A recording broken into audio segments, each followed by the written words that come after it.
আমার ছোটো যা আমাকে টক্কর দিয়ে ইউটিউবে চ্যানেল খুলেছে, তাও আবার রান্নার চ্যানেল। তবে একই বাড়ির মধ্যে তবুও আমায় জানালো না। শুনলাম তাদেরই কটকটি মেয়েটার মুখ থেকে।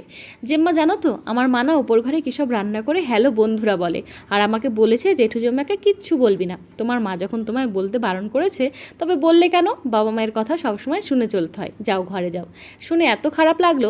আমি সংসারে সব কাজ করি, ওকে একটা কাজও করতে হয় না। রান্নার ভিডিও বানাই, ও খেতে ভালোবাসে, রোজ ওপর ঘরে ওকে পৌঁছে দিই। আর ও চুপি চুপি ভিডিও বানিয়ে একা একাই খেয়ে নিচ্ছে। শোনার পর থেকে কাজে তেমন আর মন বসছে না। দুদিন মায়ের বাড়ি ঘুরে আসি বলে বেরিয়ে পড়লাম। এক রাত না কাটতেই সকালবেলায় ফোন এলো, দিদি তুমি বাড়ি চলে এসো, আমি তোমায় খুব মিস করছি।